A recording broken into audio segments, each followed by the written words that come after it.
Good morning. I'm Susan Zesch, Director of the Human Rights Program here at the University of Chicago, and I'm very pleased to welcome all of you to the panel day of our conference, Genocide, Crimes Unpunished, Lessons Unlearned. This conference is brought to you by the hard work of the coordinating committee and the advice of the faculty advisors, whose names you see in your program. In particular, I would like to thank Babafemi Akinrinade, who will speak after me, who has been the postdoctoral instructor in the Human Rights Program the last 2 years and is really the intellectual author of the concept of this conference and its panels. The development of the conference was done by committee, however, and we had a lot of student involvement and a lot of discussion back and forth about how we would present this important topic to you today. As I stated last night, this year is the 60th anniversary of the Genocide Convention, and genocide still exists in the world today. That's the problem we have to confront. We will now hear a couple of words from Babafemi Akinrinade, and then Eliza Levine representing STAND. Thank you. My name is Babafemi Akinrinade, and I'm an instructor in the Emeritus program. As Susan has said, this conference is born out of many factors. The first is the 60th anniversary of the Genocide Convention, and the more immediate reason is was the campaign on this campus for divestment by students. I mean, a request by the students for the university to divest from Sudan. And it went a very long way, and the result and the consequences, the setup by the university of an action and education fund, which was possibly a better alternative to divestment. So here we are, and I welcome everybody to this conference, and the STAND representative also will speak about that, and so let me give her the microphone.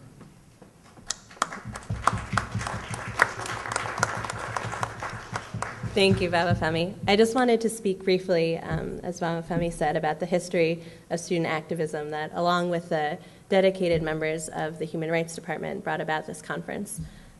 2 years ago, students at this university formed a chapter of STAND, a student anti-genocide coalition, to discuss with university administrators the possibility of divesting their holdings from companies doing business in the Sudan, and especially with the Sudanese government, which funds the ongoing genocide.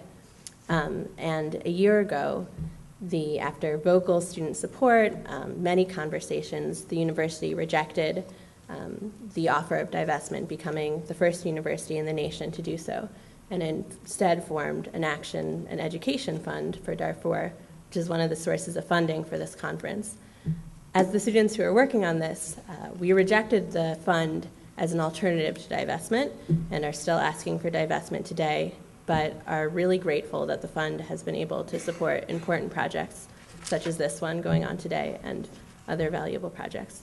So with that, I just want to thank the Human Rights Department for making this a really successful locus of both education and activism.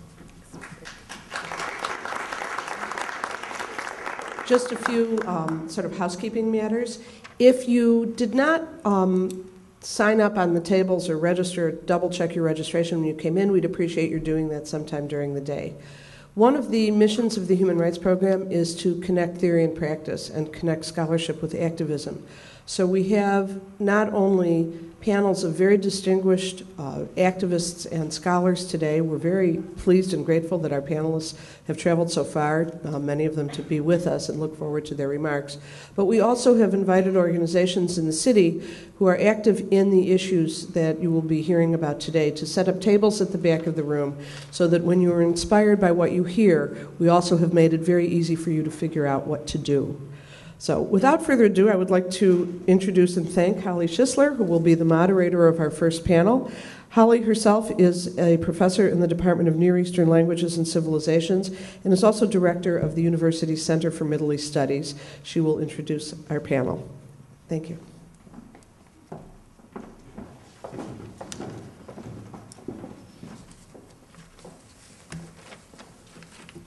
Good morning, and first of all, I want to thank the Human Rights Program for inviting me to participate in this panel and in this and for organizing this fantastic and I think very important event.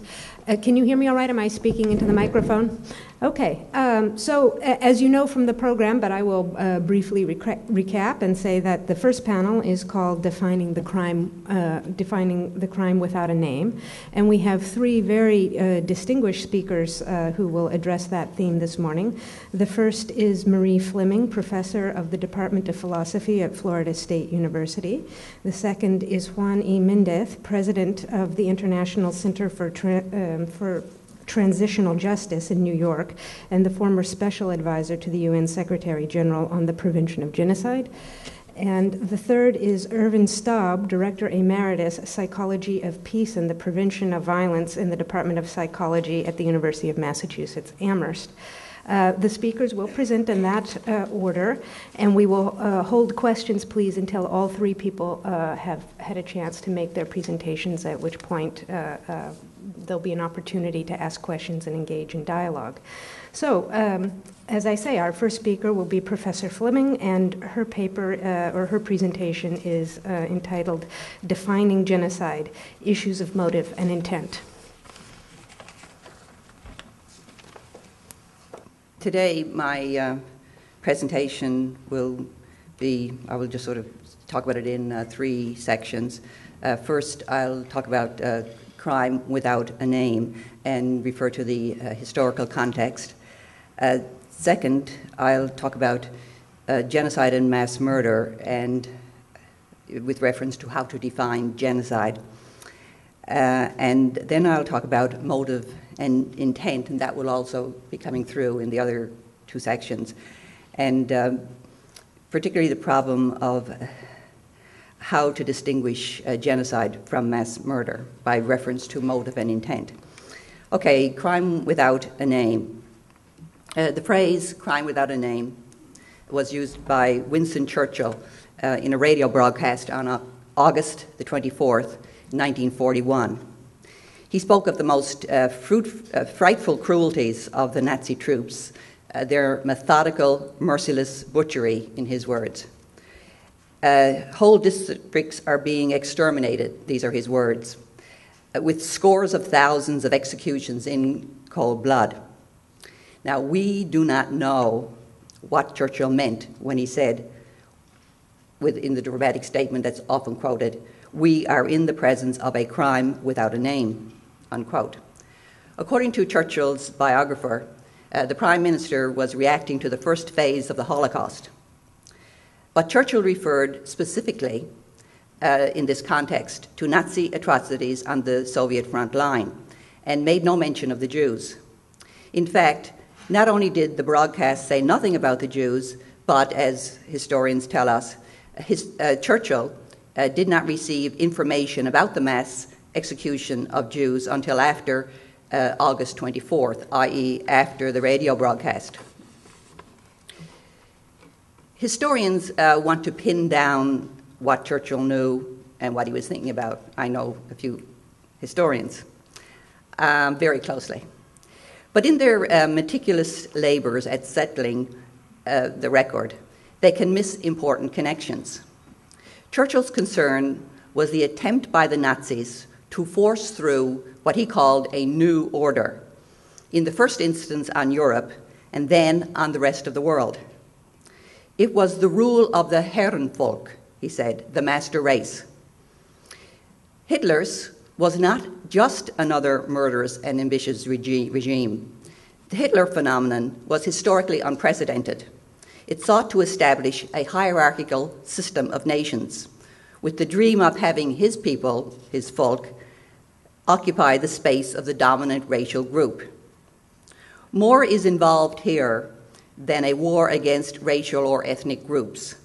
What is fundamental to Nazism, and like ideologies, is the denial of the right to existence of such groups, culturally and physically, as the jurist Raphael Lemkin was to plead to the UN and to all and anyone who would listen to him. By 1941, Lemkin had already spent some 2 decades advocating for victims of murderous regimes. Determined to find a name for precisely what he believed the British Prime Minister was talking about, he went on in his 1944 book to call the crime genocide.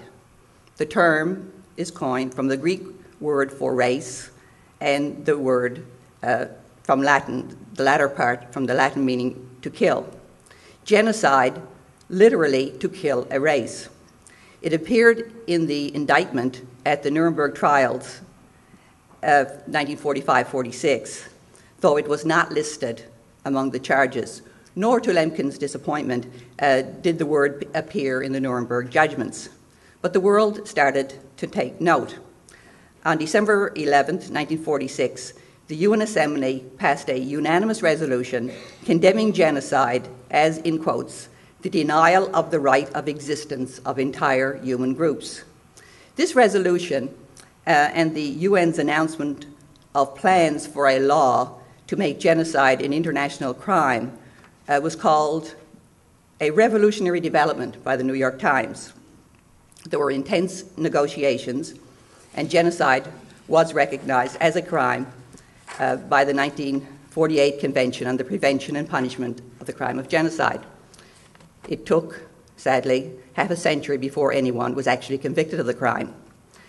From the beginning, there has been considerable difficulty in arriving at anything like consistency on the question of how to define genocide, whether as an analytic term for research purposes or as a legal term for purposes of identifying the crime. These areas of concern overlap, of course. Understanding what kind of crime genocide is has significance, not just for legal specialists, but also for scholars in the field. The problem of definition reaches an impasse on 2 contradictory views. One, that genocide is a new crime connected to modernity, and 2, that genocide is a form of atrocity that has occurred throughout human history. The latter view results in a nullification of the need for a name over and beyond mass murder. If genocide has taken place as long as humans have been around, it will keep on recurring, and short of an inconceivably fundamental transformation of the human species, there is no need, no reason to think we can do much about it. Prevention is next to impossible, theoretically and practically. The question of how to define the crime emerges in Churchill's speech, but it is not settled with Lemkin's argument for calling it genocide. That is to say, the problem of definition, whether genocide is something new or whether it is a recurring feature of human societies, has its origins in Lemkin's own thinking, and specifically in his failure and in that of the UN Convention to come to terms with the distinction between motive and intent.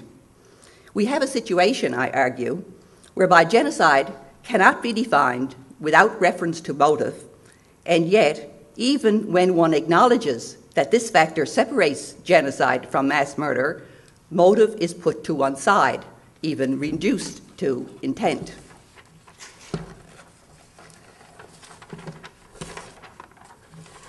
Now, second section on genocide and mass murder. The whole point of Lemkin's naming of genocide was to distinguish it from mass murder, to mark it as a different crime. Mass murder aims at the physical destruction of individuals who may or may not represent a national group, and encompasses a range of intentions and motivations that may or may not be related to the ethnicity or religion of the victims. The perpetrator may, for example, covet the land of a group that also is or happens to be of a particular ethnicity or religion. What distinguishes genocide from mass murder is the motive. Lemkin's claim, this is in a very short article, a 4-page article written in 1946, is that genocide, in contrast to mass murder, here he's attempting to define it in contrast to mass murder, encompasses the biological and cultural annihilation of a national or ethnic group as an entity. His words, as an entity. The as an entity, the motivating factor, is crucial to the definition of genocide. The phrase indicates that for an aggressor group, a particular nation or race or ethnic group has become identified as one that ought not to exist, culturally and even biologically. The nation or racial group's very existence becomes intolerable for the aggressor, is perceived as an affront that the aggressor seeks to eliminate. The genocide precedes, Lemkin writes, this is in the 1946 article, it proceeds by means of a coordinated plan of different actions to dismantle the political and social institutions supporting the culture, language, national identity, religion, and livelihood of the targeted group. The objective is to destroy the personal security of the individuals belonging to the group, their liberty, health, dignity, even their lives. The actions are directed, he emphasized, against individuals, but not against individuals in their capacity as individuals, rather as members of a national or racial or religious group. The innocence of a child, for example, leaves the aggressor unmoved because the child's existence is the group's existence. Lemkin saw rightly that genocide was a new and threatening phenomenon. The perpetrator aims at the destruction of the group as an entity, independently of any instrumental or material benefits that might also thereby be gained. And the action is directed against individuals as members of the targeted group. However, Lemkin also made statements in the very same short article that undermined his own insights and that did not distinguish clearly between genocide and mass murder, even though his aim was to distinguish genocide from mass murder. He went so far as to say that the German case was the most striking of several examples that could be found in past centuries. He referred to the destruction of Carthage, 146 BCE, the fate of religious groups in the wars of Islam and the Crusades, the massacres of religious dissidents in the medieval times.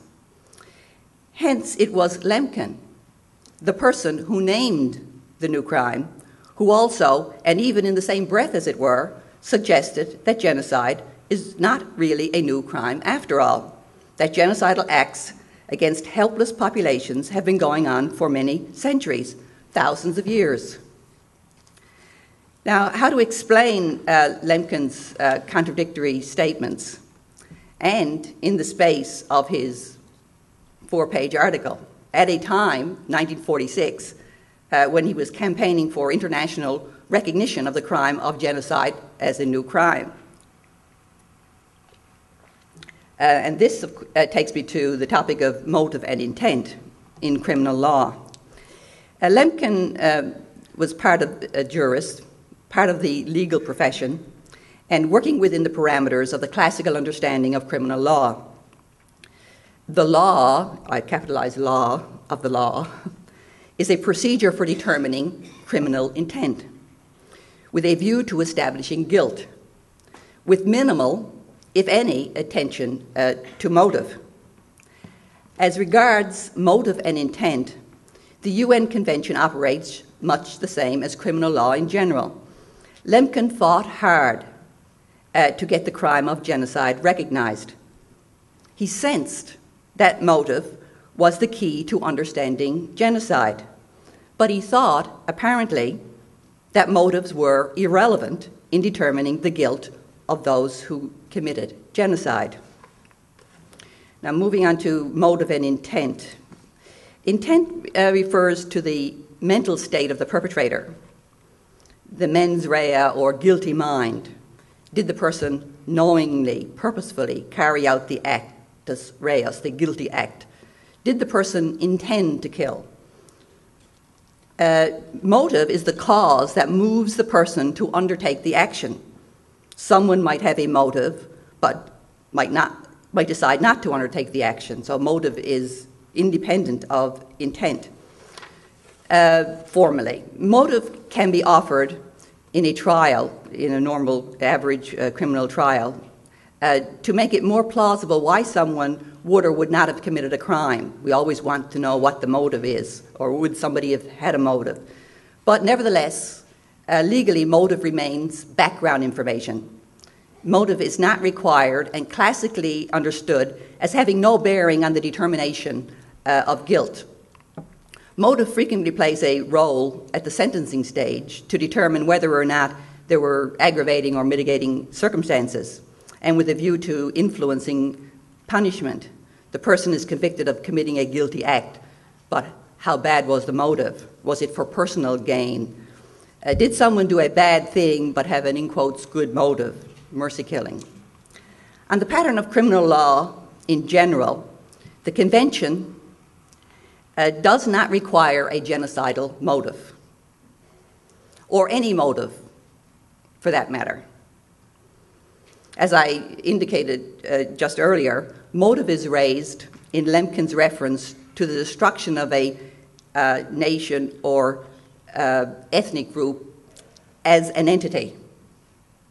And traces of motive linger in the UN definition of genocide, in their reference to, in quotes, the intentional destruction in whole or in part of a national, ethnical, racial, or religious group as such, unquote. So the as such seems to recall the as an entity, so it's still there somewhat. However, even though the as such appears in the convention, motive is not a legal component of the guilt of genocide. As Ben Kiernan, in his new book, explains, motive is absent from the UN Convention. This absence is intentional. In the negotiations leading up to the adoption of the Convention, a motive requirement had been proposed. Under that proposal, genocide would have been defined as a crime committed on the grounds of, in quotes, or because of the national identity, race, religious belief, or political opinion of the members of the group. However, during the negotiations, that requirement was eliminated from the Convention's text. To reassure those people who are worried about the efficacy of the law in relation to prosecuting genocide, a concession was made whereby the text now referred to but as I just quoted, the intentional destruction of the group as such. Now, while the as such suggests something akin to a motive, in terms of a strict reading of the Convention, the reference is, as Kiernan says, legally meaningless. The Convention requires only that the genocide be the outcome of an act in question. There is no requirement that the perpetrator be motivated by genocide. The specific intent that's required to destroy a group becomes a matter of judging intentional and purposive action, as is the normal practice in criminal law. And the 1998 judgment of the International Criminal Tribunal for Rwanda put it, in quotes, the perpetrator clearly seeks to produce the act charged. It's the intent. Now, as for proof of genocidal intent, of course, this might be gleaned from expressions of intentions or established by examining the actions of the perpetrator. Now, Kiernan is not at all unhappy with this result. And he's quick to proclaim that, in his words, the more colloquial understanding that the crime requires a genocidal motive from the start has no legal basis, unquote. He affirms the openness of the definition of genocide as a way of adding to the list of possible motives that over the centuries led to the suffering and destruction of so many different groups. Genocide, in his view, can encompass atrocities based on any number of motives, and he mentions conquest, national security, ethnic cleansing, communism. Proceeding, as Kiernan does, from a narrow reading of the Convention, there is no requirement to raise the issue of motive that seems to touch on the core problem of genocide and what distinguishes it from mass murder. And if motive does come into play, it has no legal standing in determining guilt. In his view, Kiernan's view, genocide is not necessarily the motive of those who commit genocide. The motive, he says in his words, could be a consciously accepted consequence of such acts perpetrated in the service of a variety of motives or goals, unquote. However, in this particular case then, a genocidal motive would be secondary to other motives if it was accepted as a consequence rather as the substantial motive. If the intent to destroy a nation or ethnic religious group becomes a defining characteristic of genocide rather than motive, the definition of genocide is virtually guaranteed to slide into an endless list of historical and contemporary examples of mass killings. Now, can this problem be fixed? What should we do about it? Well, the Kiernan approach is to accept the UN definition and a particular textbook view of criminal law as carved in stone. Another approach, mine, is to reject Kiernan's dismissal of the colloquial understanding of genocide and to suggest that the UN definition, after 60 years, needs revisiting. Relevant to my efforts are also current debates in US criminal law, claims about the importance of motive in criminal justice, and arguments for more explicit theorizing about motive. And some of these debates, of course, touch on and are an issue from questions about hate crimes. However, while we can draw on these debates to gain clarification on important questions, for the international crime of genocide, the motive intent issue becomes much more complex. So, how could we reconstruct the problem of defining genocide by distinguishing motive and intent? At what point would motive enter international criminal proceedings?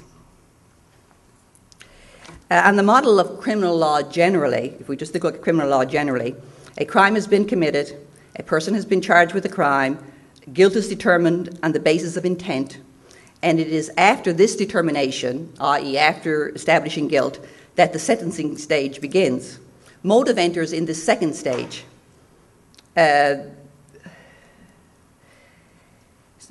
let's suppose it's true that motive is a contentious issue, and I won't go into the many complex questions that are raised. But let's suppose that motive is, while complex, that it can be determined in a manner that's not substantially more difficult than establishing intent.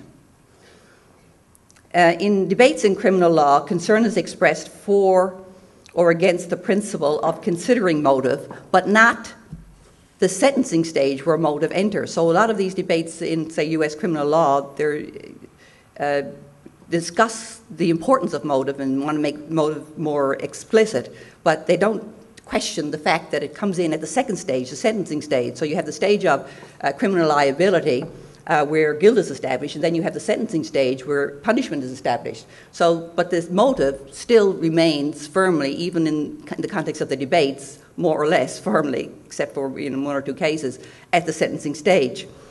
If genocide is defined in terms of motive as well as intent, the question of motive for genocide would have to enter the proceedings at the very beginning. It wouldn't be able, you're already talking about genocide, a genocidal motive at the beginning. The person would be charged with having a genocidal motive as well as a genocidal intent. Determining intent is not unproblematic, and sometimes it becomes extremely difficult. Motive would be assessed, like intent, by reference to the expressed opinions or determined on the basis of actions. Now, one objection to this, very briefly, I'm coming to a conclusion here, now that I have my moderator. Many people would say, well, people have mixed motives. There are a lot of different motives. There may be a number of contributing factors that moved a person to act. This is the case with genocide, no less than with other crimes. And we could point to instances in criminal law in the US, for example, where courts have been guided by the doctrine of the substantial motivating factor test. In the case of genocide, there could be many motives, mixed motives, but what would need to be proved is that a genocidal motive was a substantial factor. It wouldn't mean to rule out other possible motives that the person might have.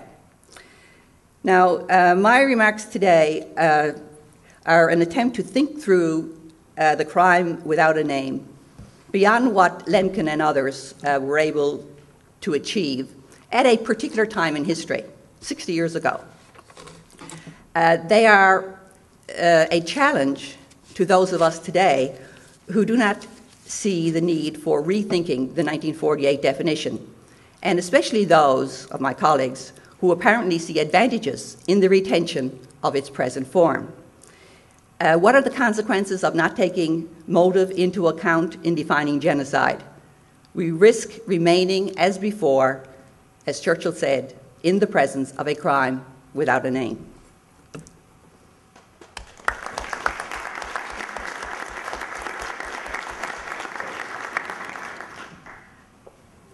And the next speaker will be Juan Mendez, whose talk is entitled Obligations to Prevent and Punish in the Genocide Convention.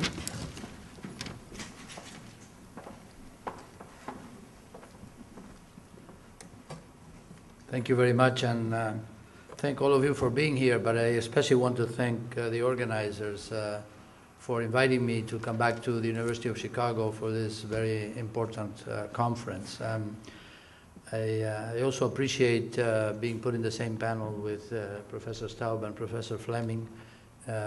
It's a very important challenge to follow in their steps, but I really think that Professor Fleming has really set up the discussion very well for me to follow through, because I'm going to try to exemplify with my experience a little bit of why definitional problems in the Genocide Convention are important and why they present a challenge for implementing the convention 60 years after its adoption. I think we all realize that the Genocide Convention is precisely called a convention to prevent and to punish the crime of genocide. And so you would think that the convention tries to do both. And in a sense, it tries to do both by doing only one. The whole logic of the convention is mostly to prevent by punishing. And in that, it doesn't really succeed. And I think experience shows us that it's not going to be enough to punish.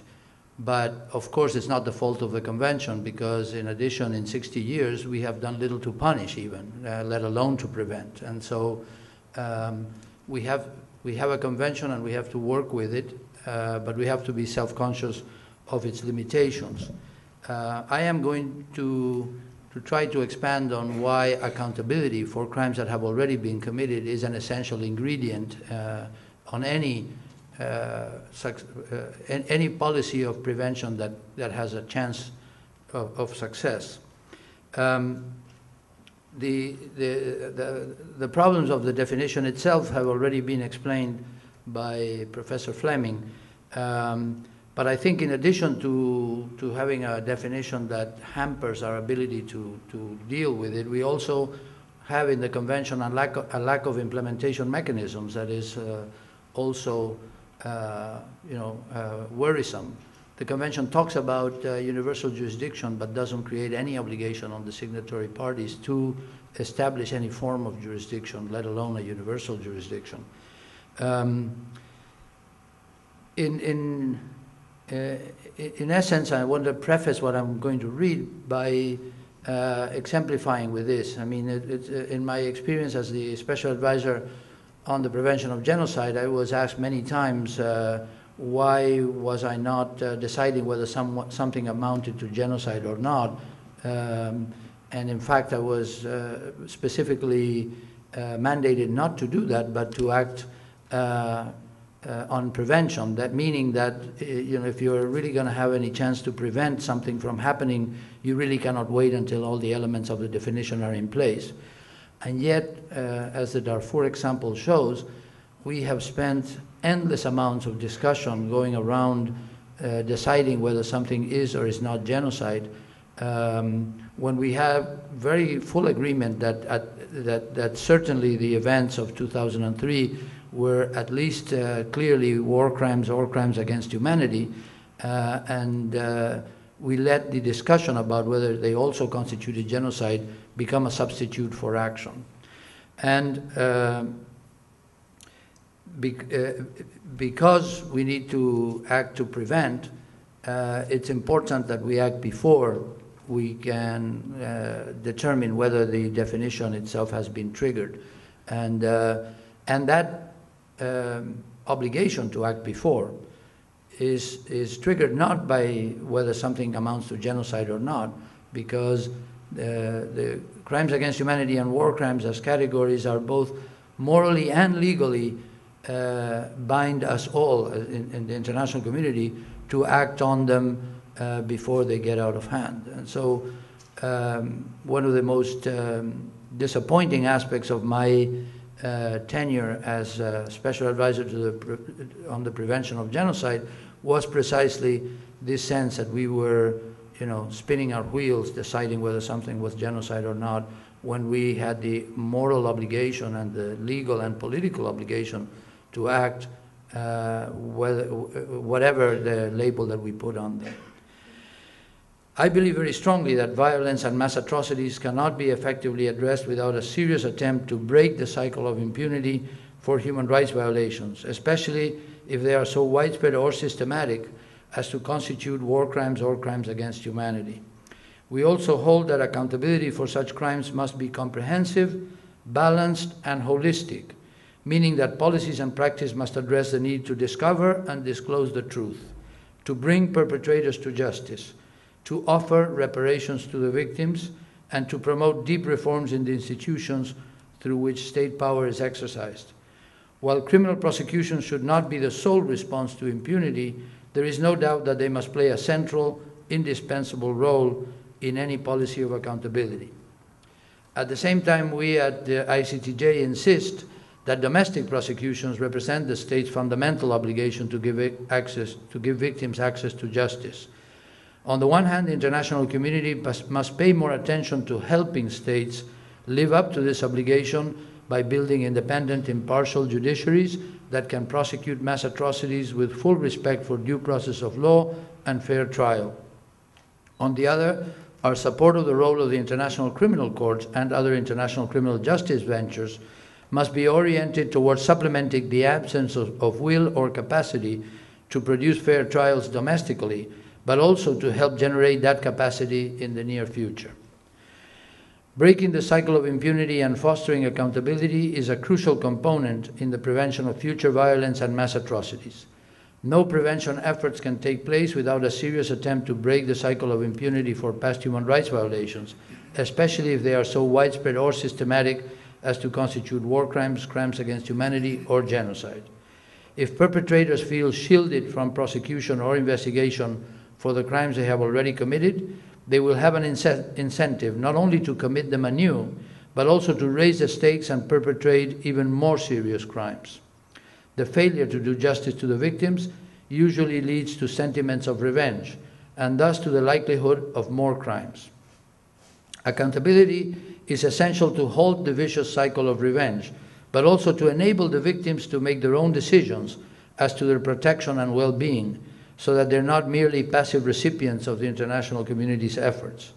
Finally, accountability for past crimes is also important so that the victims, their families, and communities can distinguish between their victimizers and the communities that those victimizers claim to represent, so that the blame for the atrocities is not visited generations down the road on innocent descendants of those perpetrators.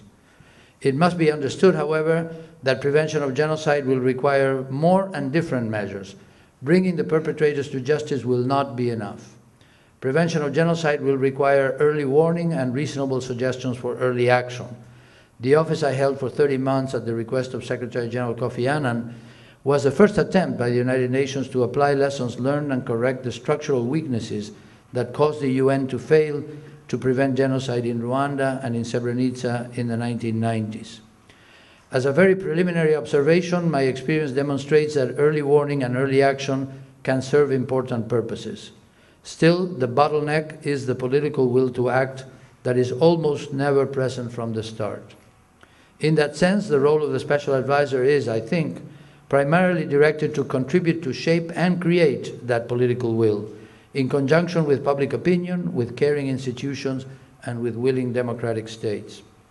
In terms of proposals for early action, in the application of the mandate to the situation in Darfur, I learned early on that the international community needed to act comprehensively and simultaneously on 4 fronts. The first is protection of civilians and persons who are at risk, including by armed contingents if necessary. The second is the effective delivery of humanitarian assistance to reverse the effects of what already has happened to them, but also to give them some empowerment. The third is the resolution of the underlying conflict through a vigorous peace process. And the fourth is the accountability for the war crimes and crimes against humanity that have already been committed.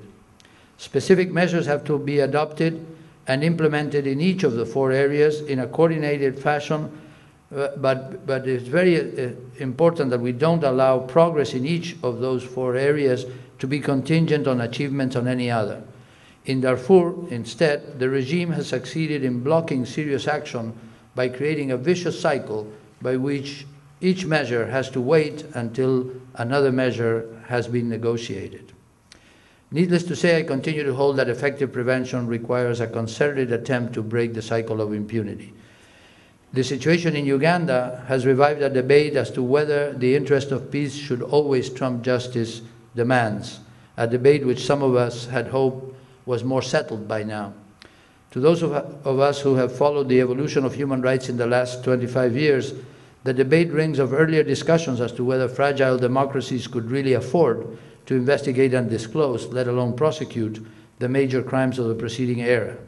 Always implicitly, but on a couple of occasions very explicitly, the citizens of those young democracies were asked to choose between justice and democracy, or between justice and the rule of law, to paraphrase a famous threat by Augusto Pinochet, because they could not have both.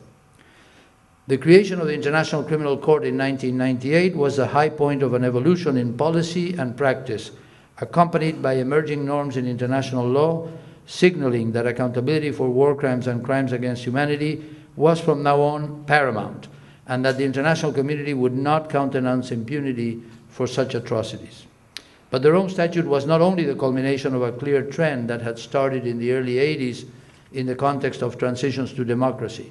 It was also the means to establish an instrument that made justice possible even when the national state was unable or unwilling to afford it. And yet, for each situation in which the ICC has acquired jurisdiction, we hear voices calling for amnesty, withdrawal of indictments, or other forms of exercising discretion and avoid prosecutions, supposedly in the name of peace. As in the 1980s, with the best of intentions, some are urging measures that implicitly give in to the blackmail of the parties to the armed conflict. And that blackmail is peace can only come if those accused of atrocities are given guarantees that they will not be touched. In northern Uganda, there is a broad recognition that the ICC indictments have assisted in bringing the LRA to the negotiating table. But now some portray those indictments as obstacles to progressing further with the peace process. There are calls for the prosecutor to exercise his discretion and suspend investigations and withdraw the indictments. There's also, some have suggested that the Security Council should intervene and suspend investigations, as it is possible to do under the Rome Statute. not denying, of course, that that is a possibility, I think it would be an unwarranted interference by a political organ with the independence and impartiality of a judicial organ. In any event, in the case of Uganda, these proposals are all premature and misdirected. The parties to the peace process have the burden of showing that the ICC is no longer needed, a burden of which they are well aware and that they have not met. If an alternative to criminal justice in the form of traditional justice with an element of truth-seeking and reparations can be achieved in Uganda, as in the form of Mato Oput, it will be for the ICC judges to evaluate whether those procedures are sufficient under Article 17 of the Rome Statute to cause the arrest warrants to be withdrawn. I can also offer other examples of how the implied threat of an ICC prosecution has had beneficial impact on the ground. In Colombia, the law on demobilization of the paramilitary groups would have been much worse than it is in the sense of promoting impunity if it were not for the need to offer a semblance of compliance with the international standards set forth in the Rome Statute. In fact, the Constitutional Court amended and corrected many of the more outrageous elements of that law, precisely invoking obligations of the Colombian state under the Rome Statute and under other international human rights treaties. In Côte d'Ivoire, the prospect of prosecuting those who used hate speech to instigate and incite to commit crimes under the ICC jurisdiction kept those actors under some level of control. Obviously, wrongdoers on the ground quickly adjust to shifting situations, so in the future it will not be enough simply to invoke the threat of prosecutions. More will be needed, and more will also be needed in terms of international cooperation, with the ICC. More stark are some of the lessons we are learning on state cooperation in terms of securing arrests. This general lack of cooperation does not affect only the ICC, but also to worrisome extents the other international criminal courts. New approaches will have to be explored as state parties learn to accept responsibility under the Rome Statute. In Darfur, the ICC faces challenges of a different nature. In my role as special advisor, I visited Darfur in 2004 and 2005 and was able to see how impunity for the massacres of 2003 that exacted the cost of 200,000 lives was in itself a factor of instability and a hindrance to prevention of future cases. That is why very early on I joined those who called for a referral of the case to the ICC by the Security Council, a measure of historic significance that was adopted almost exactly 3 years ago in 2005. But 3 years since that decision, and the Khartoum regime has repeatedly stated that it does not recognize it and that it will not cooperate with the Office of the Prosecutors or with the arrest warrants against Ali Kushaib and Ahmad Haroun. In that long period, the Security Council made no effort to remind the government of Sudan that this was a decision adopted under Chapter 7 of the Charter and therefore binding on all states. Instead, we have let the regime get away with the defiance of a resolution adopted in furtherance of international peace and security. Even if the Security Council was unwilling to address its failure to cooperate, it should have been incumbent on other important international actors, particularly member states interested in Darfur and in the ICC, to press Khartoum on this issue. It would also have been important for the mission on the ground of the United Nations and for high-ranking officials in the United Nations Secretariat to include this agenda item in the relations with Khartoum. As far as I can see, only the High Commissioner for Human Rights and my Office of Prevention of Genocide raised this important point from time to time. The result is not only that we do not offer the ICC and the Office of the Prosecutor the support that they need, it is also that we have given away cards that we could have used in negotiating with Khartoum to better protect and assist the more than 3 million Darfuris who are now totally dependent on international assistance. It is unfortunately not the only mistake that the international community has made along this path that has rendered it all too weak and has strengthened the hand of the regime responsible for the 2003 massacres in Darfur. But lack of follow-up on the referral to the ICC certainly contributes to our seeming inability to stem the downward spiral into more violence in that region. I know that I'm running out of time, so I just want to end with a reference to the other international and hybrid criminal tribunals that have been created since the early 90s. They represented an important landmark in the international community's commitment to accountability for major crimes. They also paved the way for the creation of the ICC as a permanent court by demonstrating that prosecutions by international courts were possible and that they were possible with a rigorous respect for fair trial guarantees. Those courts have offered significant precedents and have advanced our understanding of fundamental human rights standards with their landmark decisions. Like the International Criminal Court, their role in punishment has also played an important preventive function. Now, however, these courts are being prompted to develop a completion, quote-unquote, strategy that places great pressure on them to offer plea bargains and to drop prosecutions for lack of time. Even more ominously, there is great uncertainty as to what the international community is prepared to do to ensure that the legacy of these courts is assured and preserved for the future. But I do not want to end on a pessimistic note. In fact, we should just look back to less than 15 years ago and see how far we have come from the pervasiveness of impunity for grave human rights crimes and from the permissive attitude towards that impunity by the international community. Of course, much more needs to happen in terms of judicial response to mass atrocities and to prevention, but I think you will agree with me that we are on the right track. Thank you.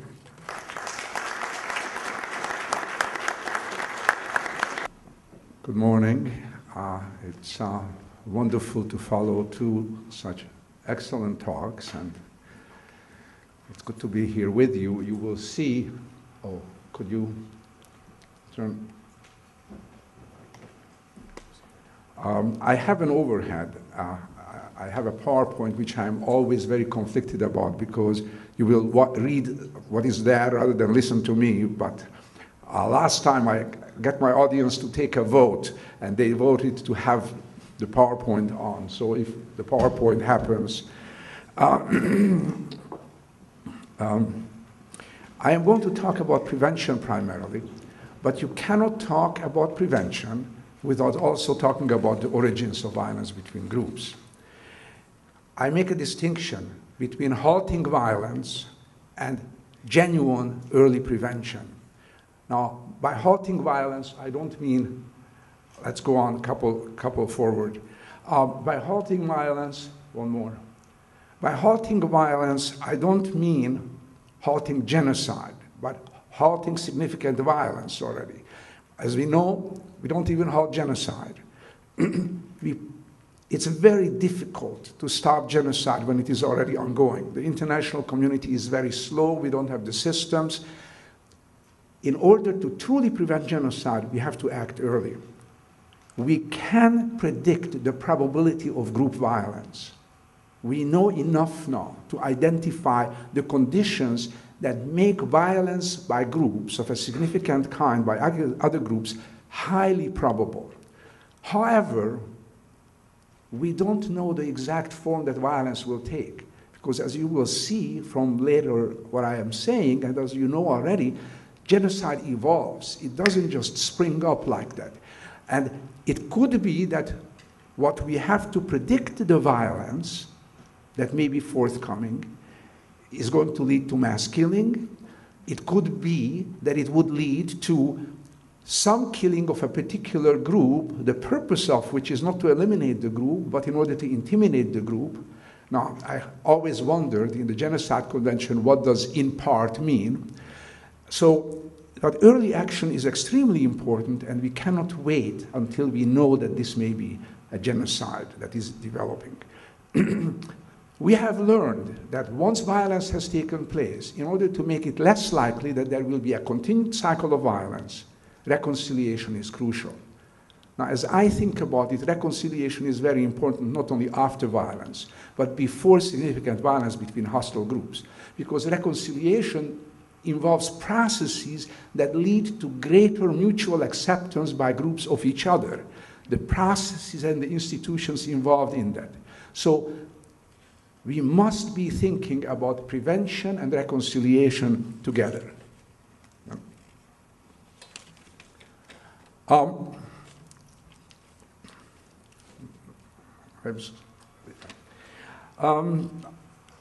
I have developed over the years a conception of how genocide originates, but also in relation to that, what we need to do to prevent violence between groups. And there are certain starting points, instigating conditions. No element creates genocide, but each of them makes it a little bit more likely and contribute to processes that create a system that leads to the evolution of violence. Some of these starting points are very difficult conditions of life in a society. Economic deterioration. Poverty is not an important condition, but deterioration is. Political disorganization, very great social change, conflict between groups that goes on for a significant length of time and it is persistent.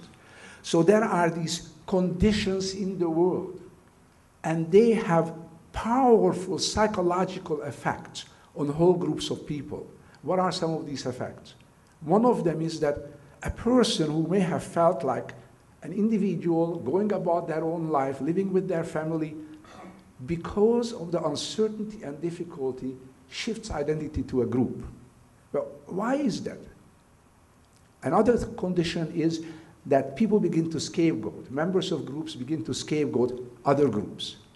We are not at fault, they are at fault. And the third crucial condition is that almost always a destructive ideology is created.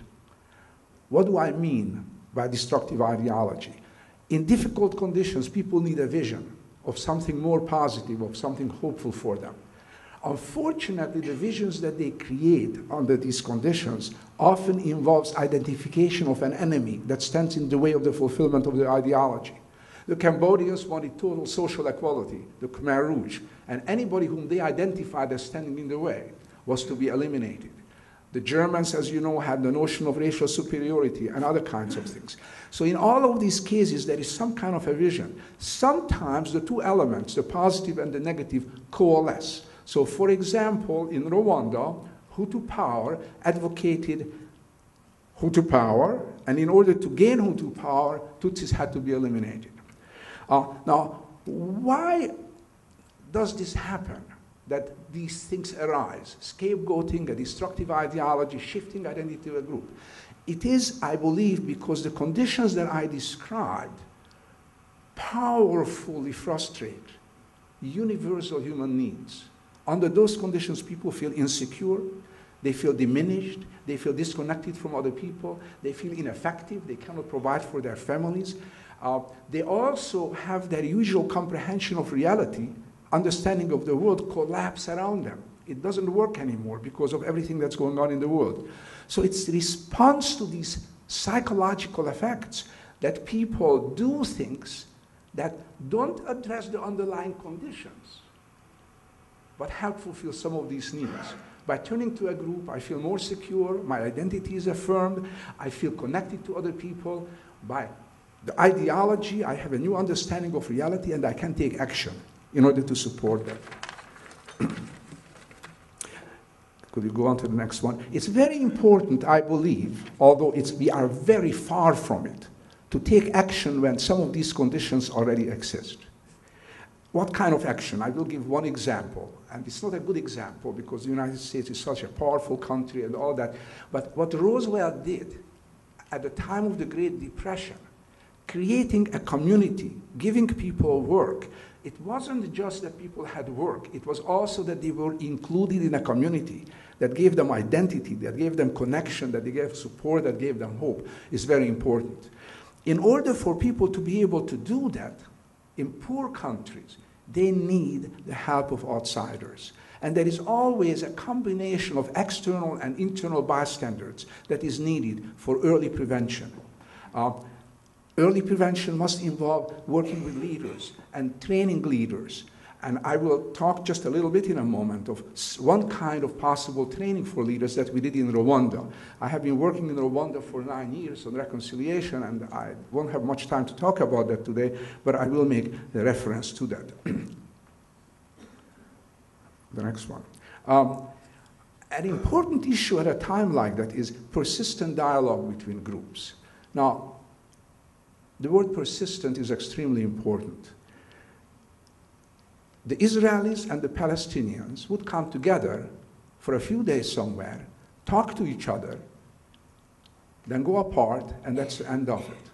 But dialogue involves creating relationships. Dialogue involves in coming to understand each other and mutually progress. Yeah? So it cannot be brief, it cannot be limited, it has to be extended, it has to be ongoing, and this is crucial. Contact between groups people belonging to different groups, that's significant, that is deep. There is a great deal of research in social psychology that shows how powerful that kind of contact can be in overcoming prejudice and hostility. Being in the same setting is not enough.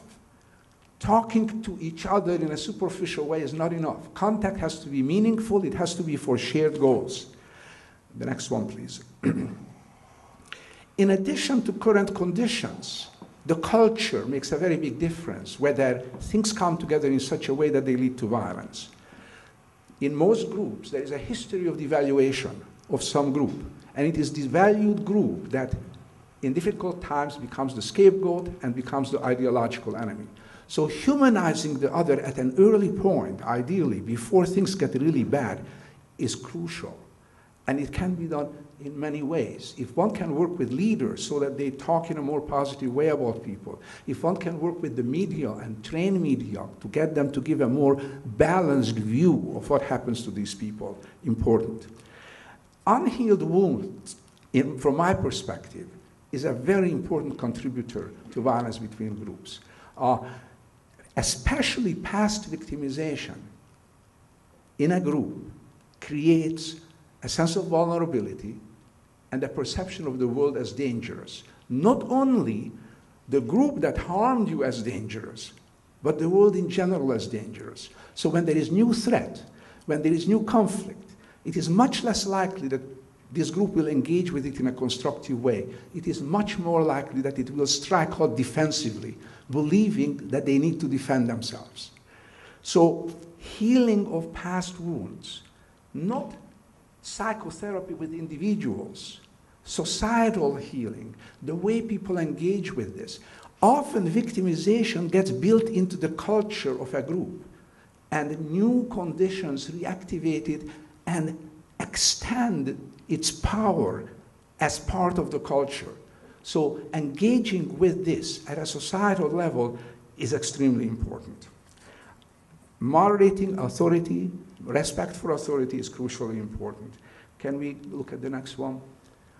I just want you to glance at this because I don't have time to talk about this, but the issue of passive and active bystanders, again, is crucial. When internal bystanders and external bystanders are passive, usually people who move towards perpetration take that as an affirmation. That is, I could quote to you from Goebbels, the Nazi propaganda minister, how he interpreted the behavior of other countries towards Jews. I could quote from other places. They take it as affirmation. So speaking out early itself could have very significant effect. There are many ways that bystanders can be extremely powerful. Now, for early action, external bystanders have to work with internal ones because external people cannot come in and really change things. They can support internal actors. They can work with internal actors, but they cannot do it themselves. Okay, the next one. Genocide does not just come about. It evolves. Individuals, members of groups, ideological movements, and so on engage in harmful action, and they change. It's not possible to harm someone with the intention of harming them again and not change. You are going to devalue them more. You are going to justify your actions more. You are going to engage in all kinds of processes. So these people are progressively excluded from the moral universe. And there is what I call a reversal of morality. That is, killing these particular people because of the way they are seen as an enemy, as immoral, as bad, becomes the right thing to do for the perpetrators. So engaging with this process, with this evolution, is crucial. And that's why bystanders have power, because they can observe that this is going on. Now, this is not always continuous from one day to another. In Turkey, in 1894 to 96, A special army was created to kill about, and it killed about 200,000 Armenians. And then there was a gap in action. But the underlying psychology and attitudes and beliefs, the history of that was there. Sometimes genocide seems to prop up, violence seems to prop up suddenly, but past violence creates a chasm between groups that can be kind of worked over. It can really be filled in. The chasm could be filled in through societal healing and other ways, but it almost never is. So the chasm is there, it's covered up, and certain conditions reopen it. And then there is this very great violence, and people say, how could it be? These people were living next to each other. But if you talk to them about how they talked about each other, while they went to each other's funerals and had dinners together and all that, then you will see that actually there is a continuity there. Next one, please. A major element of our work in Rwanda has focused on promoting understanding.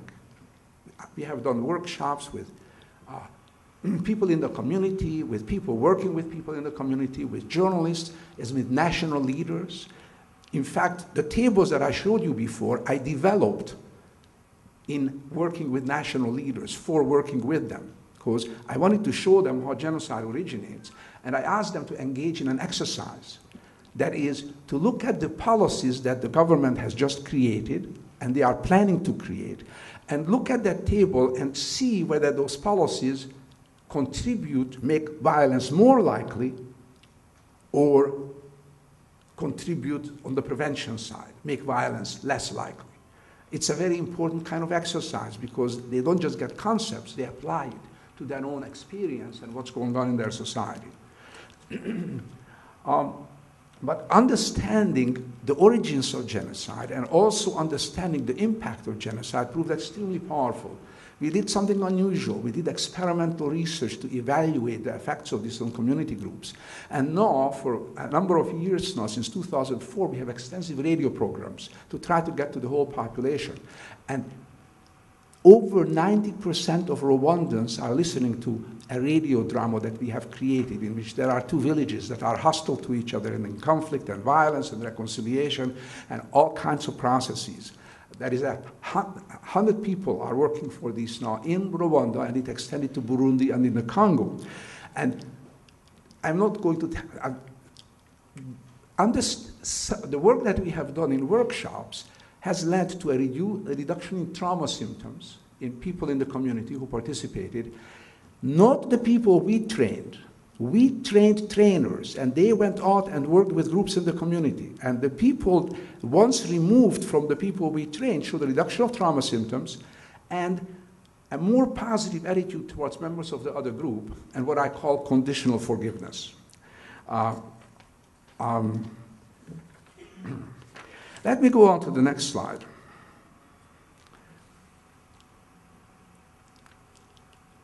Truth and justice are very important. But the word truth is almost a meaningless word. Because whose truth? You know, a person comes to you and describes what happened to them in the genocide, and that is very true, it has great power, it is the real truth for them. But when you look at a societal process, you have to look at an overarching truth that includes all parties. And that's usually a complex truth. It was probably the least complex truth in the Nazi genocide, in that the Jews really have not done much of anything to contribute to that genocide. In Rwanda, on the one hand, it's a very simple truth, and that is the genocide was perpetrated by Hutus against Tutsis. But then if you look at the wider truth, the submission of Hutus under Tutsis before 1959 under Belgian overrule, and then also what happened in the course of the fighting and afterwards in the Congo and so on, then in order to create reconciliation and create an accessible truth, you have to engage with all these things, and it has to become part of the societal process. Justice is very important. The forms of justice make a difference. What kind of justice will this be? And restorative justice is a very important kind of justice that people now engage with. The creation of a shared history is absolutely difficult and very important. Early on, in 2001, in one of the leaders' workshops, we had small groups working together, and we asked one group of leaders to work on shared history. And they came back and said, extremely important, impossible right now to try to do that. So you have to work on a whole variety of ways. And sometimes the shared history involves not just establishing what happened, but also compromises, discussions between the groups as to how you can put this together in such a way that it is acceptable, that it is meaningful, that it is healing, that contributes to reconciliation. Training leaders is very important in this. And one more slide. How am I doing in time? Couple minutes, okay.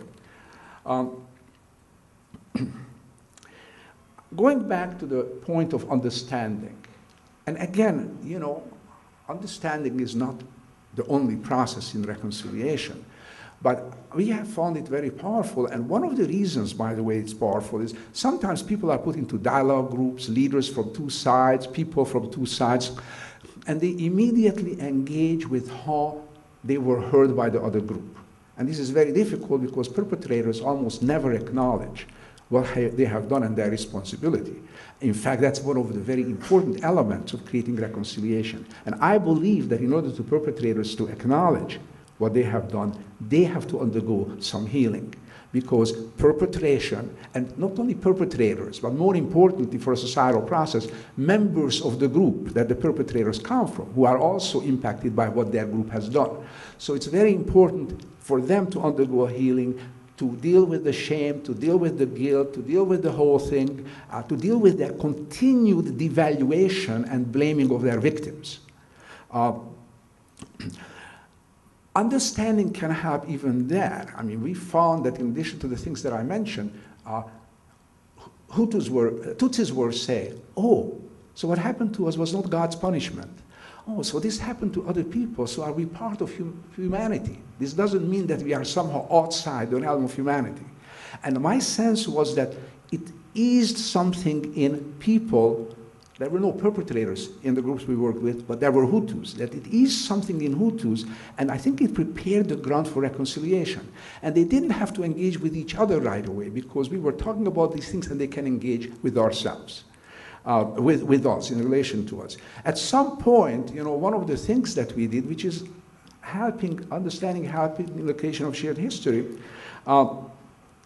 we applied a societal level understanding to an individual level understanding. You know, I was talking about members of the Interahamwe, the young killers, militias, who did a lot of the killing, and their situation under difficult economic and social conditions in Rwanda, and they're being drawn into these youth groups associated with political parties that provided them with some material benefit, but give them a sense of community and a sense of identity, and then they begin to be trained into militias.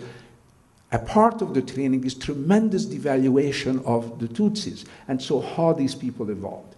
So what I want to finish out with is just the point that we have to create systems that will be low cost, for which there is no political will right now, to engage in early prevention, because only then will we really be able to prevent genocide. Thank you very much.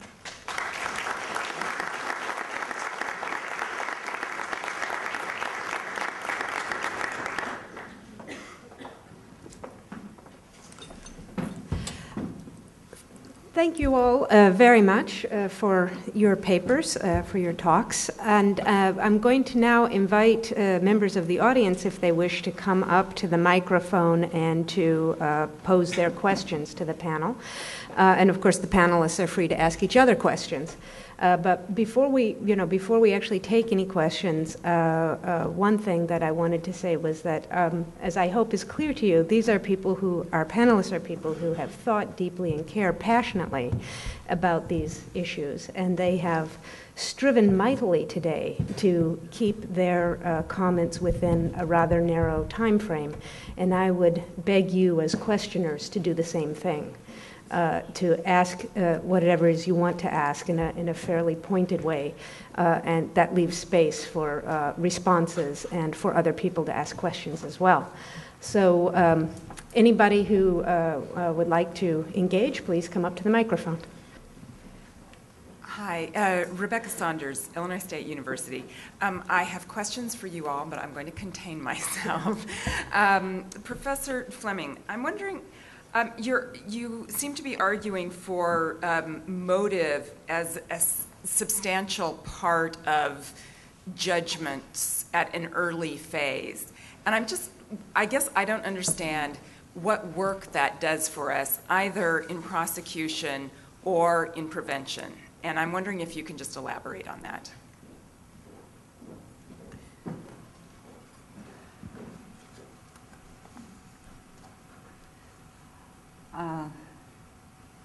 Let's say that in any criminal proceeding, the first stage, in any criminal proceeding, the first stage would be to specify, let's say someone is dead, and someone has been charged. Did this person have the intent?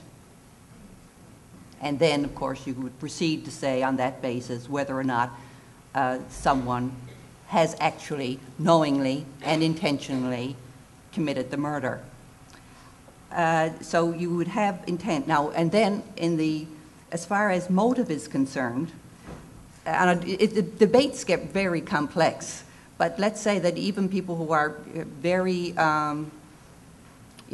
committed to making motive more explicit, especially in the context of hate crimes and that kind of thing, that we're seeing more and more movement towards theorizing motive as an important legal component, because classically it has always been not a legal component and maybe brought in at the end and maybe contributing to punishment. So the motive is the second stage. The intent, which is the criminal liability stage, to specify whether or not the person actually had a guilty mind and committed the guilty act. That's the first stage. So when you're talking about genocide, however, already in the definition of genocide, you have an element of a motive. It's not a matter of presumably just killing a particular group that happens to belong to a particular race or religion. What you're talking about is genocide. The very definition of genocide, if we are going to have a name for what that is, it involves not just genocidal intent on the model of criminal law generally, it also involves the genocidal motive.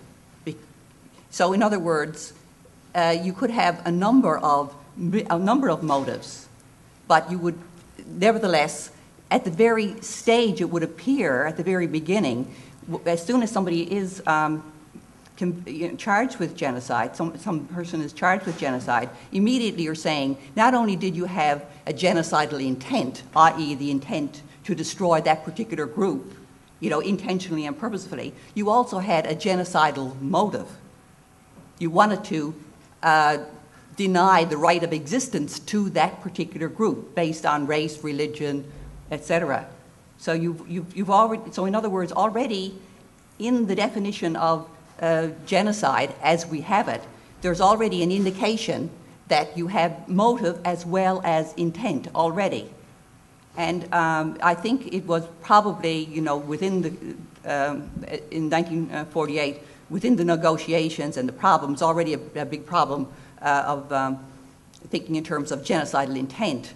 So bringing in genocidal motive people might think, complicate it. And as I was writing this paper, I was thinking maybe that would complicate it more, make it even more difficult to get it in. But I think actually a way could be develop so that bringing in motive might actually, expedite and help us achieve what we want to achieve, which is to get a more specific and a more successful definition of genocide. Sorry, it's a complicated question. I have a follow-up question and then Yeah. want to generate something among the panelists. Yeah. Or maybe it's a suggestion. One other area of international law where there is an extensive jurisprudence is in grants for political asylum. And the motive of the persecutor is part of a decision as to whether someone is going to be granted political asylum. In other words, someone can be thrown in jail for committing a crime, but if they're thrown in jail for committing the crime, as one of our panelists has had an experience, not because they committed the crime, but because the state wants to harm them or get them out of the way because of their political activities, then that becomes persecution. So defining what persecution is might have some overlap with the relationship of defining your attempt to distinguish between motive and intent in genocide. But what I would like to ask is if either of our other panelists have comments on this issue, because having someone who comes at it from social psychology and a jurist, I think might create a little bit of interesting discussion for the rest of us to listen to. So that's my question. Dr. Staub, Juan Mendez, what are your comments on this? The international tribunals have a separate, subject matter jurisdiction on persecution that is very similar to what Susan was just describing in terms of asylum and refugee law. And of course it has a much less exacting standard than genocide. So very frequently you will see individuals charged at the ICTY and ICTR with persecution, and a lot of us wonder why not genocide. And that brings me to the more, the point that I wanted to make. I think it is possible to glean the intent, the specific intent to genocide from the facts, and in fact the ICTR has successfully done it in a number of cases, and the ICTY in Srebrenica as well. But I don't think we should, first, because it can be gleaned from the facts, it doesn't help a lot on prevention, because until you have all the facts and you study them very carefully, it's difficult to ascertain. And that's what I meant to say, why these debates about adjudicating before preventing had been so sterile and so paralyzing to us.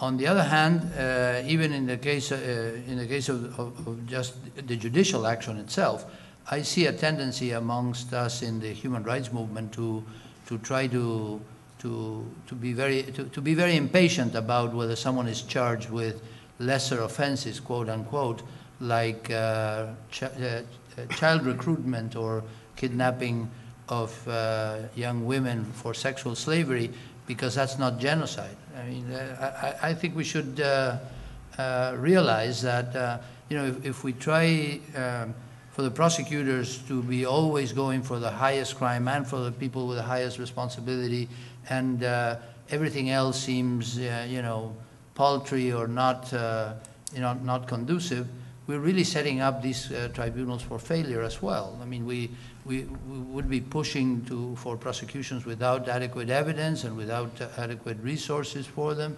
and we're also diminishing the respect that we owe to the victims. I mean, what is it to say to a victim, well, but you were only a victim of abduction and sexual slavery, not of genocide? I mean, I think and I want to finish just with this sense. When in the International Commission of Inquiry for Darfur, presided by Antonio Cassese of Italy, very controversially said that there was no genocide in Darfur.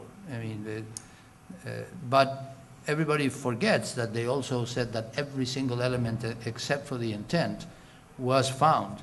And Cassese said, and besides, these are certainly war crimes and crimes against humanity, and in addition, there is no hierarchy of gravity between genocide, crimes against humanity, and war crimes. all three of them are equally serious and grave, and all three of them have to trigger an international community response on moral, legal, and political grounds. You know, I think that these issues of definitions are very problematic. As we know, and as Juan also described, when there is mass killing going on, the international community, the UN, the Security Council is standing around waiting to see whether it can be defined as genocide and doesn't do anything along the way. I mean, this is a horrendous situation if you think about it in human terms. Because when huge numbers of people are killed, it doesn't matter to them how you call it from the outside. And so this is a real failure in the way we deal with this. But there is another piece to this, and that is, you know, motive versus intent versus what is happening. You do have to establish things from the facts that you can glean, from the institutions that are set up, from the processes, for the systems, from conversations that you can get, because perpetrators of any kind are never doing something bad. They are never doing something immoral. From their perspective, they are doing things that make sense from the standpoint of their group and the circumstances and the situation and so on. So many of them see that they are doing these things for positive underlying motives. So in fact, you have to glean it from the facts, you have to glean it from the circumstances, and you have to do on the base of that. But what you have to glean from the facts, I believe, is the likelihood of large-scale group violence. And that's when we need to intervene, at least through taking early preventive action.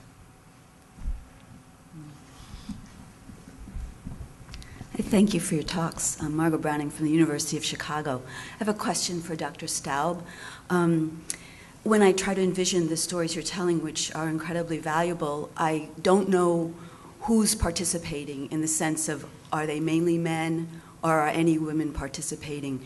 And given that women are often often victims of crimes, as the other speakers have said, it would be immensely valuable to know that as someone trying to understand the processes you're talking about. It seems as if when you speak about the Hutus or the Tutsis, that perhaps you are speaking primarily of men, in which case the women as citizens of Rwanda remain invisible, even in a situation where their denigration may be part of the violence, the ability to generate violence that breaks, or doesn't enable civic bonds to be created. So if you could just briefly tell us what the gender reality is of your studies and interventions, that would be very valuable. Most of the time, the actual perpetrators of these things are men. However, that's what you are asking. Who are the participants in terms of perpetration? Most of the time, the actual perpetrators are men, often young or youngish men. Wherever you look, when there are armies, it's usually men who are drawn in, although more and more in terms of child soldiering, they take women also as sexual slaves or as helpers, but the actual violence is very often done by men. But that doesn't mean that the women are not implicated. If you look at the literature in various places, you see that there is a lot of support by women going along. Why, people describe at the time of the genocide of the Armenians, when Armenians were taken away, and Turkish women standing on the street and kind of jubilating, making sounds of ecstasy or support at least of what was taking place. If you read Machete Season about the genocide in Rwanda and the group of perpetrators, you see that most of the wives of these men were supportive, and after the day of killing, they may have joined their husbands in looting, in taking property, and so on. So unfortunately, as I said, this is a group process. Now, that doesn't mean that everybody from the group participates at all. There is usually a vanguard, and I don't just mean leaders. I mean also, not everybody identifies with the group equally when there is identification shift. So there are certain people who scapegoat. There is a certain element that creates the destructive ideology. But over time, when bad conditions persist, more and more people join in. So unfortunately, it's a group process.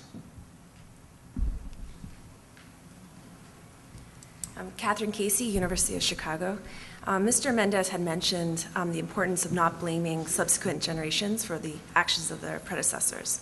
I was wondering if the panel could speak about the reconciliation process once it has progressed beyond the initial perpetrators. I'm sorry, this was a question to me? For whoever would like to take the challenge. Could you repeat the central part of it? I'd like to know about how the reconciliation process can take place once the main perpetrators have passed on, if there are any successful models for reconciliation beyond the actual generations of the genocide that takes place. Any successful reconciliation process Yes. you are looking for, yeah. Specifically beyond the time frame of the actual action. In other words, not visiting the sins of the fathers on the generations of the sons. Yeah, so not way down the line. You mean that soon after the violence? No, I mean way down the line. Way down the line? Yes. Oh, okay. Thank you. All right. Well, I think we have to be clear on what we mean by reconciliation, because especially if the second part of your question was about models, this is an area where it's very easy to fantasize, to trivialize, to erect models that can only be applied to a specific context and culture and try to transplant them elsewhere. For example, if you say the word reconciliation in Latin America, people immediately understand that you're talking about impunity. And it's wrong. They shouldn't understand it that way, certainly, but that's their experience, because the word reconciliation in Latin America has been used as a pretext for impunity, as a euphemism for impunity. And then obviously when a lot of people talk about reconciliation, they think that reconciliation is what South Africa did with respect to apartheid, and basically they envision a truth-telling exercise with the perpetrators coming forward and making, truthful confessions of their crimes and being pardoned by the society and by their victims. And I don't mean legally pardoned, but that too. Those models, as models, don't work in other contexts, or at least they don't work very well unless you're ready to adapt. And that's why we at the International Center for Transitional Justice, we always say that reconciliation is the guiding principle and the objective of every effort that we make to reckon with the past.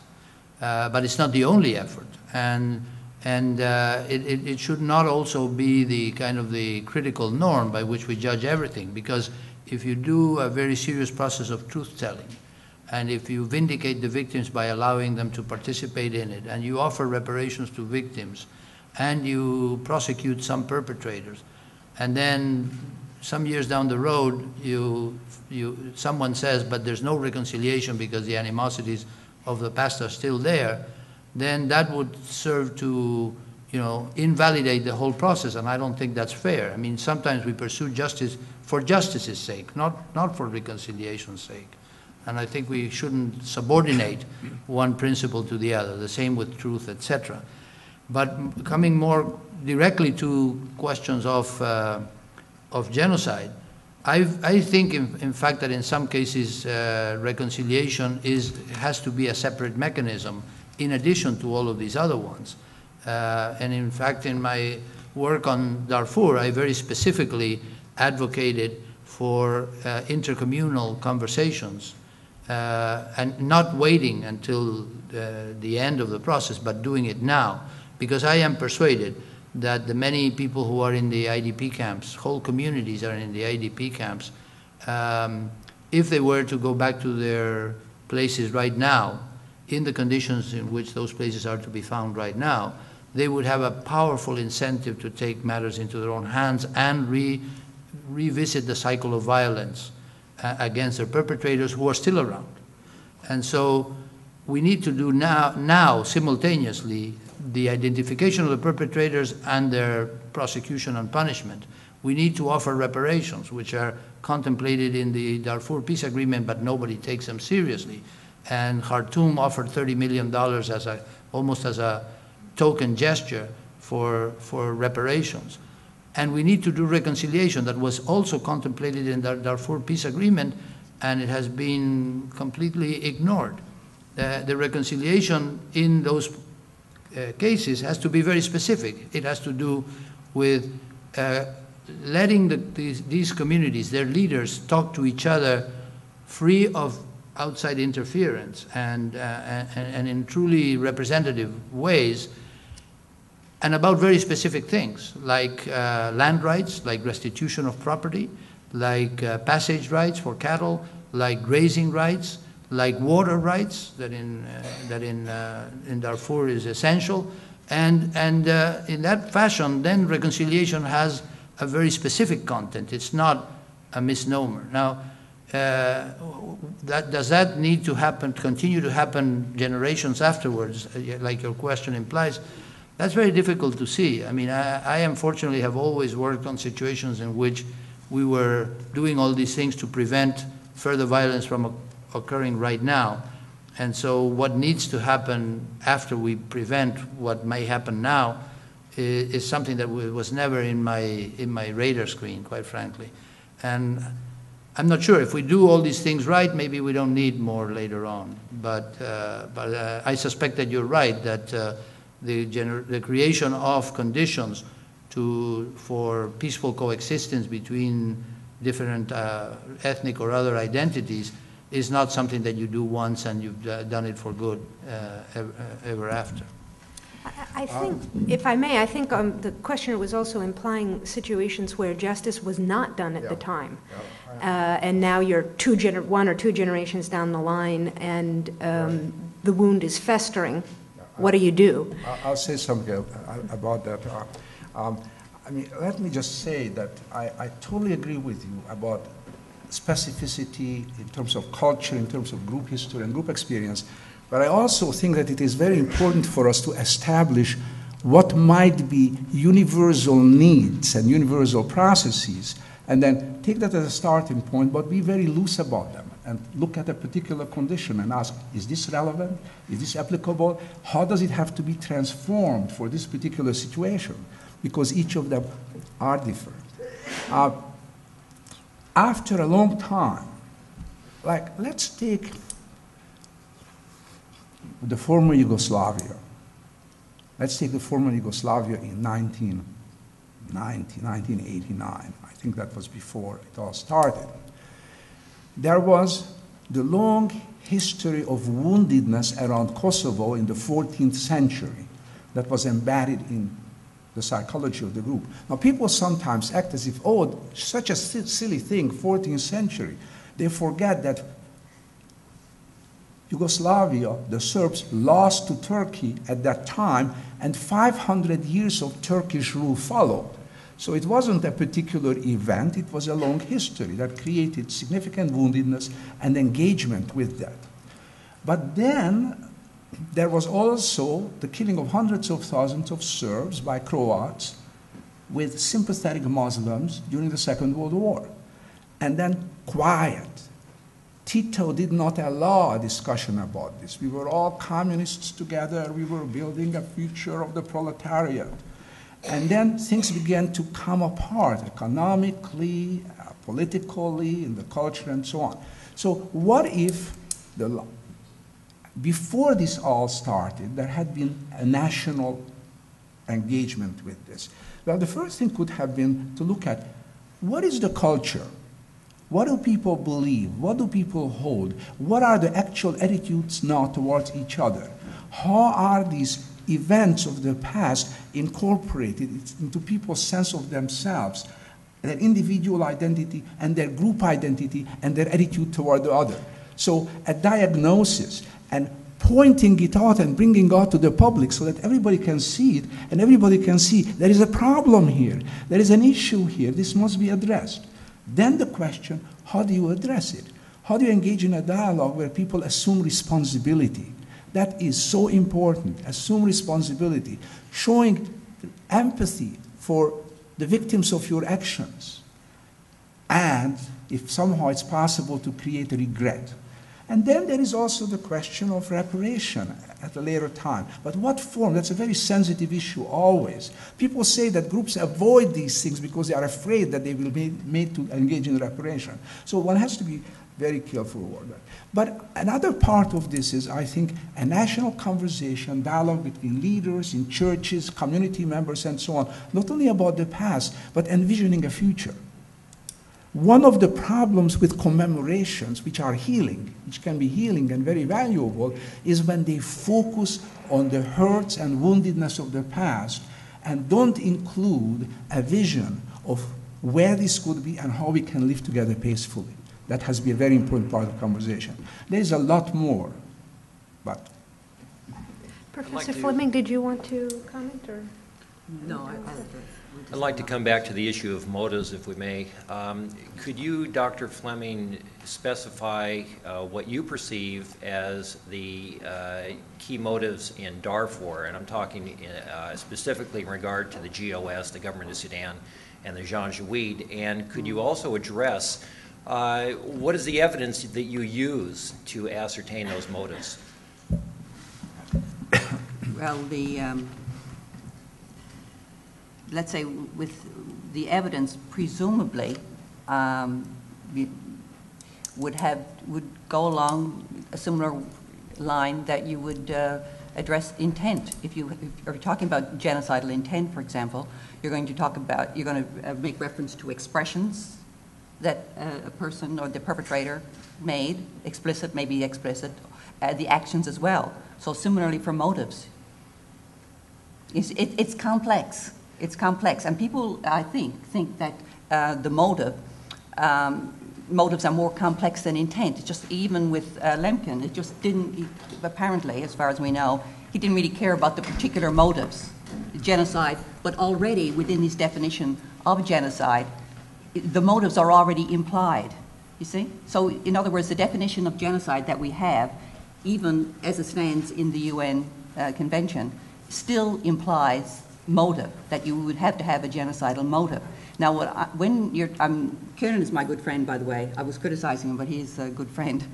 But he pays very careful attention to the detail of the convention. And he's correct insofar as, in a narrow, strict reading, which always what will happen in a legal proceeding, the definition itself allows for the incorporation of any possible motive. In other words, the perpetrator could just merely accept, maybe even not go that far, accept that genocide could result from this. In other words, it could be conquest, it could be, and of course he would like to have political in there, but political is not in there in the definition. So he wants to keep that definition as so sacrosanct, and he can go back and he can talk about genocides in the past, all kinds, in other words, any kind of mass murder. I mean, presumably, I wouldn't want to demonstrate it here now, but you could get before a class of students and the mass murders, the genocides are going on all the time. In other words, it becomes a nullification of the need for a new name. So, I mean, and I would just like to say, in reaction to Professor Staub, sorry about this, but it does, impinge on this, is that when we're talking about definitions, and I know you said that definition, is problematic, and that somehow the implication was, and I don't know if I gathered this from the first question, but it might have been an implication, that somehow we have to wait around until we get a definition before we can do anything about the violence that's taking place. But that's not the implication at all. We are doing both at the same time. We're defining it, thinking about it, scholarship is being conducted on it. We're preventing it in the field. We have all kinds. In other words, there are a lot of different actions going on. But one does not mean to say, when one focuses on the definition, that therefore everything has to stop, because violent acts are going on. And you see, Well, I beg your pardon, but we're really fresh out of time. In fact, we've gone over. If I could ask us to continue this conversation at a more personal level.